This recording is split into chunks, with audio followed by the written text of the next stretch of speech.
back to our real estate coverage, specifically those foreclosure numbers Margaret Brennan just mentioned. While they're growing throughout the country, how do investors find them and, more importantly, turn them into profit? Here to talk about it in our continuing look at the housing market is Melissa Cullen-Rice, real estate attorney and author of the book Buying Real Estate Foreclosures, along with Paul Welds, Chief Executive of Colorado Realty Solutions and founder of the foreclosureking.com.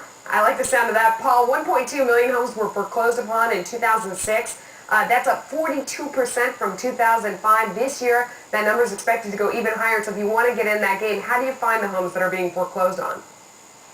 Well, there's a number of things you can do, and thanks for having me on, Melissa. There's a number of things you can do, but understanding that foreclosure listings are public notice is your first step. In many of the major cities around the country, there are individuals, such as in our area of Denver here, there's fastpropertydata.com, and they will compile that information for investors like myself and my students.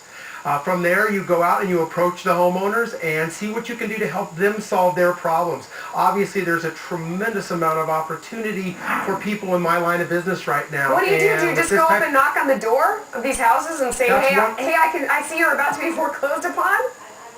Well, obviously, there's a little softer, more gentler approach than that, but basically that's the idea in one respect. Multiple marketing strategies to these folks is very important, and being able to have empathy for their situation. My company focuses on trying to create situations first and foremost to help the homeowner out of foreclosure. If that doesn't happen, then we have an opportunity to make our business work. I approach this as a business model. Yeah. And as in any business, if you've got a good plan and a good system like we teach our students, you can make money in this market, and you're going to be able to for a long period of time. It's a very, very good market for those who want to look at it that way. Let's get Melissa in there. There are ways to find these listings for free, right? Explain. Yes, hello Melissa. Yes, there's plenty of ways to find the foreclosures, and one of the things that we can look at, there's three different types of foreclosures.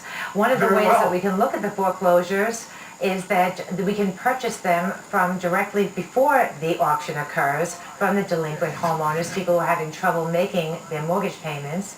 Another way we can do it is at an auction, at a public auction that takes place. There are foreclosure auctions taking place from the banks, where the banks are trying to redeem their losses and rescue the homes by selling them. And then the third category would be when you're purchasing from banks and government agencies when the properties didn't sell at the auction. Paul, how risky are these investments? Well, Melissa, as in any investment, I'm sorry, Paul, go ahead. I'm sorry, as in any investment, there's risk involved, but you can reduce that risk by buying right. Your money's made in real estate when you buy the property, not when you sell it. And so if you have a system that works, which we have clearly produced and can duplicate, the risk is lessened quite a bit. Well, tell me about that process. I mean, when you talk to a homeowner, what do, Paul? Well, I'll talk to them and give them their options. Now, here in Colorado, we do have some new foreclosure laws, some foreclosure consultant laws. You have to be careful about how you approach people. But they do, a lot of times, don't know the options that are available to them in their situation. So we try to help in any way that we can. And one of the things your viewers have got to understand, the business is a numbers game. If we can help somebody save their home, that's terrific. The next person, we may not be able to help them, and that's where our business is going to profit. Okay, but Melissa, if you buy directly from the bank, you eliminate a little bit of the risk. Is that true? Absolutely, yes, because now you're cutting down on the unknowns. Now you're buying directly from a lending institution who has already pretty much cleared the title and done what they had to do in order to sell it to purchasers, to the buying public. At an auction, you do not, or pre-auction, you do not have those same circumstances where you're going to get somebody telling you that it's going to be okay to purchase. You have to do most of your own homework. Paul, is it better to buy directly from the bank? It can be at times. Banks, what they tend to be doing these days, and the homes are in their REO, real estate owned apartments, they tend to put them on close to what the market retail level is. I agree.